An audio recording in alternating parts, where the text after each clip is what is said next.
This is News 25 with Deanna O'Donnell and Missy Kohler. News 25, local news you can count on. News is brought to you by J.K. Nelson Law. Call 727-9900 today for your free consultation. If you need a lawyer, you need Nelson. News 25 is also brought to you by Silver State Health, Pahrump's exclusive pediatric care clinic. Call 775-505-1214 for an appointment. Thanks for joining us here on News 25. We hope you are having a fabulous Friday. I'm Deanna O'Donnell. I'm Missy Kohler, and today is May 7th. Well, a single vehicle crash leaves a Pahrump residence heavily damaged. According to Fire Chief Scott Lewis from Pahrump Valley Fire and Rescue, the owners of a residence on Bourbon Street had to remove items from a home after it had been deemed uninhabitable following a single vehicle crash. The driver of the SUV is being investigated for suspicion of DUI by the Nye County Sheriff's Office, who arrived on scene as well. The vehicle sustained major damage after striking the garage area of a duplex off Bourbon and Indio Court. The driver and only occupant of the car claimed no injuries at the time of the crash. A new gas station, convenience store, and automatic car wash is open in Pahrump. The Circle K opened its doors today at the corner of Basin Road and Blag Road. It was a busy place when we stopped by this morning, and General Manager Grace Blair says the new store has a lot to offer. Today is our opening day. We finally got everything together, got the store fully stocked. We got everything that we had hoped to have here, and this is a Horizon store, and there are only 2 of us in the United States. I believe the other one is in Colorado. These are 6,000 square feet of store. We have everything that a Circle K could possibly offer, including the beer cave and the car wash, which can handle up to 4 cars at a time, and the prices start at $7.99. We fresh grind our coffee. Your coffee is brewed when you order it. The machines will grind the coffee and then press them like they do in the European coffees. We have fresh hot dogs all day. We have pizza. We have cookies. We have all of the usual Circle K fare with all of the specials every day. We have 14 islands, or 14 pumps out on the islands, plus 2 dedicated diesel. And to go with the car wash, we have vacuums over to the side. Folks are coming in, if not buying something, they're walking around and looking at everything that we have. Like I said, 6,000 square feet is a lot of store, and we got a lot of stuff in it. This community has been waiting for a Circle K to happen, and I have talked to several of the businesses nearby and let them know that we were going to be online today, and the first question I got was, are you going to have hot dogs? But everybody seems to love Circle K, and I have already gotten comments about especially the cigarette prices being so low. And that's a good thing. That's a good sign. When folks are coming in and saying your prices are so low as opposed to your prices are too high, that's a great day. That makes life good. Circle K is open 24 hours a day, 7 days a week. Well, Pahrump Valley Fire and Rescue has teamed up with the firefighters of Southern Nevada Burn Foundation to help a recovering burn victim clean up her property. They'll be having a fundraising estate sale tomorrow with some of the treasures found on the property. News 25 spoke with the volunteers on the project. So we were reached out to by the Southern Nevada Burn Foundation, specifically IFF Local 4068, which is the union that represents all the firefighters and paramedics in Pahrump. They asked for a little bit of help coming out here and cleaning up, so we put the word out, had a really good turnout, got about 8 off-duty guys, and then we were lucky to get permission from Chief Scott Lewis to bring some on-duty guys out, and they showed up and started helping out too until they got a little bit busy. Tomorrow between 10 and 2, if you wanted to come by 4470 Whirlwind, there's going to be all kinds of stuff you can see behind me, some bikes, there's some furniture and some other stuff, and make a deal, take it away if you want. There was a discovery made. There was a couple of baby birds in a nest, so we left them where we found them. Hopefully the parents can come back and they'll be gone in a couple weeks. So she was burned as a young child. She doesn't really remember anything. So she has just been trying to kind of survive. She's gone through a lot of the foster care system, shuffled around quite a bit. This was her father's property, and he passed away early on last year, and she has acquired all of it. And I met with her through the Burn Foundation, and once I saw kind of the situation that she was in, I knew that I needed to kind of figure out how I can get people involved to come out and help. And so my husband, who's with the Southern Nevada Burn Foundation, is what I call the master of chaos. So I reached out to him and I said, what can we do to get some help with this poor girl who needs some serious help cleaning this space up? Here we are, and I'm totally happy with the turnout that happened. People really do care, and it's just amazing to see a group of people that don't really know each other just come together to help somebody that they don't even know. They never cease to amaze me. A firefighter will literally give the shirt off of his back to help somebody. So if anybody wants to help her in any situation, we are doing a yard sale tomorrow. I want to call it more like an estate sale. There's some really good antiques that we've come across, a lot of stuff that will be available tomorrow for purchase, and that's the way you can help her, because she's just trying to survive to get through this right now. Well, the estate sale will take place once again tomorrow, May 8th, between 10 a.m. and 2 p.m. It's located at 4470 Whirlwind here in Pahrump. News 25 will return right after this. You're watching News 25, the most recognized and farthest reaching local news in Nye County. News 25, local news you can count on. Welcome back. The SEC considers new trading rules, and General Motors is preparing a multi-trillion-dollar growth plan. Angela Miles reports. Tapping our news, new rules on trading are in the works. The new head of the SEC, Gary Gensler, says the agency will address problems this year, including the explosive move in shares of GameStop. The SEC will consider more disclosure of the short selling strategy used by hedge funds and other big-time investors who are betting a stock will fall. There will be an opportunity for the public to give input about trading apps that use game-like features for points and rewards in trading. Trading app maker ROBINHOOD argues that those apps open up investing to everyday people.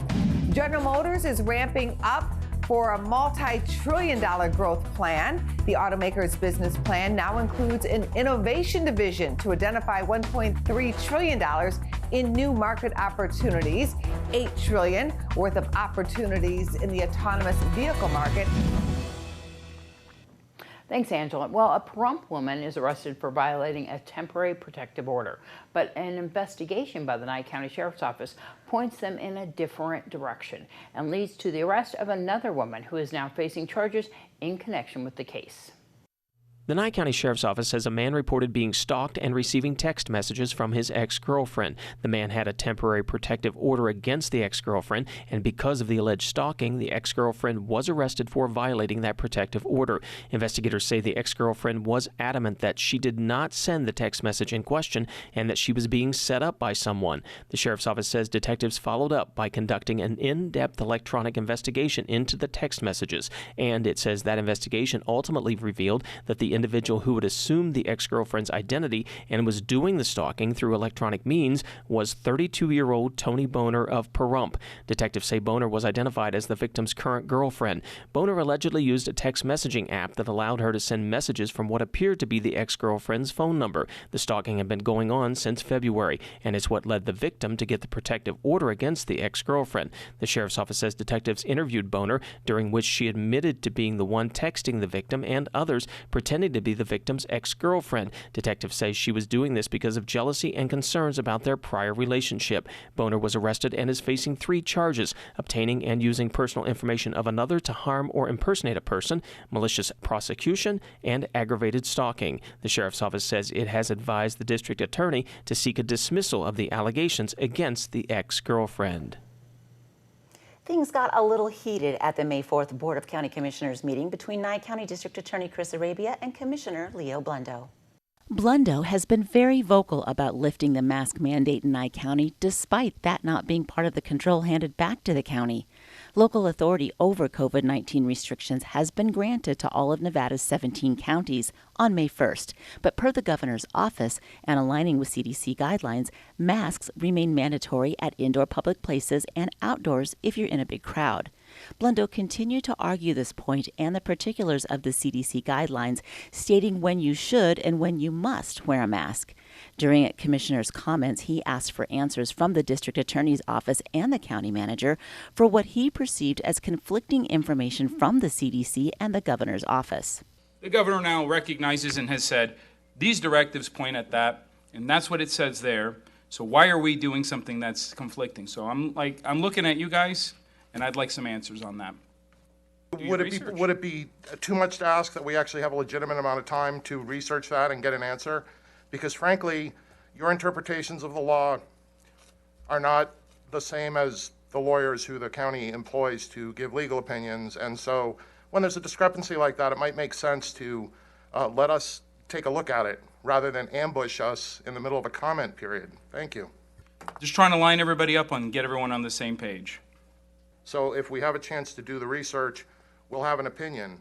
But we need a little bit of time. And I appreciate that, but I'm going to look at our county manager who wants to enforce something that is now contrary to what I've seen. So now my question is going to turn to him. I have the same response as the district attorney. In an effort to put all life back to pre-pandemic ways, the Board of County Commissioners voted on April 6th to open the county to 100% capacity and lift the mask mandate. Legal advice from the district attorney's office and the county manager went unheeded as they tried to advise the commissioners that the mandate put into place by the governor during the state of emergency is binding. Both mandates and laws have the same power of enforcement. A mandate has the same effect as law. The only difference is how the two came to be. County Manager Tim Sutton went on to read a statement to the commissioners and explained that because of confusion from businesses, county employees, and the public, he sought legal advice from the DA's office. Council advised me that the board unfortunately did not have the authority over the mask mandate, and therefore the board's actions were void and any attempt to enforce them would violate the law. The DA's office also stated that the mask mandate was still in effect, and I forwarded this opinion to each of the commissioners. I know some commissioners wish to disregard the DA's opinion, but as county manager, I'm not at liberty to do so. That doesn't mean that this board can't work to change or challenge the law. The proper mechanism for opposing the mask mandate is not by passing paper tiger resolutions, but through the court system. During yesterday's meeting, Commissioner Carboni requested that we do just that. In the meantime, I'm required to ensure that the mandate is followed on town and county property to mitigate disease transmission, reduce legal liability, maintain our insurance coverage, and avoid OSHA complaints. You can read County Manager Sutton's complete statement on our local Pahrump Facebook page. Simply enter Tim Sutton in the search. We'll be right back with more News 25. You're watching News 25, brought to you by Mountain West Lawyer, Injury Attorneys, 727-9500. News 25, local news you can count on. Well, a vehicle versus pedestrian collision was reported on Monday evening, which resulted in fatal injuries. Around 8:23 p.m. on May 3rd, emergency crews were called to the site of the crash on U.S. Highway 95. According to the reports, a serious collision had occurred near mile marker 34 on that highway at the U.S. Highway 6 split. Although the details surrounding the number of injured parties are limited, according to Nevada Highway Patrol, at least that one pedestrian lost their life in this accident. The Nevada Highway Patrol is investigating the cause of this crash. Many students have recently transitioned back to the classroom, and while some might welcome the return to normalcy, others may be stressed and anxious about the change. Especially for kids who have been in, let's say, in elementary school, now going to middle school for the first time, or middle school going to high school for the first time. It's a whole new world, and all of a sudden they're expected to know what they're doing and know how to get to classes and know where the bathrooms are and know where the guidance office is. So how can parents help make their child's transition a little easier? Vanessa Jensen is a pediatric psychologist for Cleveland Clinic Children's and says it's important to offer reassurance and let kids know you're there for them. And when they do open up to you, don't badger them with a bunch of questions. Let them choose how much they want to share. She says parents should also pay attention to any changes in behavior. For example, if their grades suddenly drop or they're sleeping more than usual. They may also make vague complaints about not feeling well or get anxious on Sunday nights before school. My big mantra lately has been to tell parents, you know your own kids far better than I'm going to know them, far better than your pediatrician knows them. So rely on your own parental side that says, I know Johnny, Judy, Melanie, whatever, and when they're stressed, this is what they do. And this is what's worked before. Dr. Jensen says it can also be helpful to talk to your child's teacher. They too are readjusting to life back in the classroom and can offer some guidance. Thank you to Brad Francis for that report. Well, there are dozens of dogs and cats available for adoption at our local shelters. For today's Save a Pet, Darbie O'Donnell visits Desert Haven Animal Society, where she introduces us to Tank. Hi, I'm Darbie here at Desert Haven Animal Society, and today we are joined with Tank. He's built like a tank. This is actually a senior dog. I know it's hard to believe because he is so swole from going to the gym all the time. But Tank is a senior. He is an American Staffordshire Terrier mix. He actually has a really interesting color. It's kind of a mix between like a brown and a gray. He has beautiful white markings on his face and his chest. Super sweet personality. Tank does not want to be in a home with other animals though. So he is looking to go and be the only animal in the house. Really, really amazing personality. Just because he's a senior, do not let that fool you. He's extremely active, extremely well built. Awesome dog, just so sweet, so friendly. He would love to go and be in someone's home and live out the rest of his years and be loved and play in his yard and play tug of war and all the fun things. If you want to come and see Tank or any of his friends here at Desert Haven Animal Society, please give him a call ahead of time to make an appointment. 775-751-7020, or you can look them up on their Facebook page at Desert Haven Animal Society. And also, reminder, Tank is a senior dog, which means that he qualifies for the senior to senior program. So seniors over the age of 60 go and get free adoption fees for senior animals at the shelter, and he would also be a wonderful addition for any veterans, active duty or retired military, get free adoption fees as well. News 25 Weather Cam is brought to you by Lerner and Rowe Injury Attorney's Office in Pahrump. In a wreck, need a check? Call 702-877-1500. Hi, it's John Kohler staring out the KPVM weather window into a Mother's Day weekend. Beautiful flowers on the trees. Why don't you gather a few, take them over to Mom's for the weekend, huh? We'll be back with the weather report right after this. News 25 weather is brought to you by Dairy Council of Nevada. The splash of cream in your coffee, the dollop of sour cream on your burrito, the melted toasty cheese on your pizza. Undeniably delicious, undeniably dairy. Enjoy what's real. Hi, good evening, Nevada. It's John Kohler from the KPVM Channel 25 Weather Studios, celebrating this Friday with a new tie from Tommy Hilfiger. It's got this funky green in it, and you can actually sort of see right through it into my soul. It's a lot of fun. All right, check it out as we go on through the weather.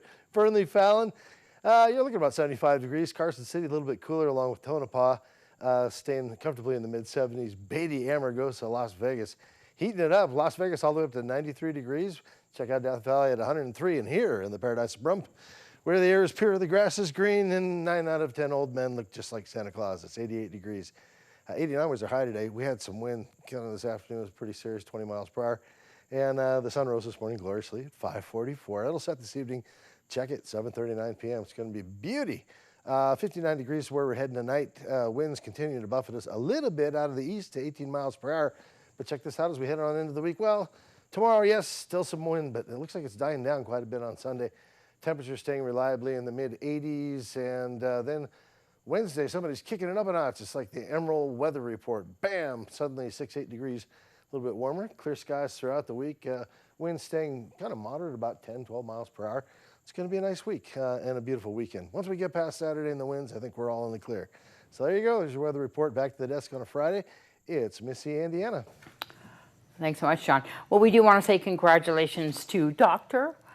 Nicole and Chase Shropshire. Chase, you see him right there. That is Rhonda's son, and he got his doctorate today. He's going to go into radiology, and Nicole, his wife, pediatrician, they both graduated today, and so we want to say congratulations. We did post the graduation from UNLV's Kirk Kerkorian School of Medicine. This is their inaugural graduation, the first time, the first class. It's a big deal, and so we'll have that story on Monday as far as that. And Rhonda, our own Rhonda Van Winkle, got to hood her own son today with his at his graduation for his doctorate. Very exciting. So good, so fun to watch. And we also want to wish all the moms out there a very happy Mother's Day. I bet that was a great Mother's Day gift for Rhonda. I think it probably was. She's very proud. She's got 2 amazing kids, and Vern has some amazing sons as well.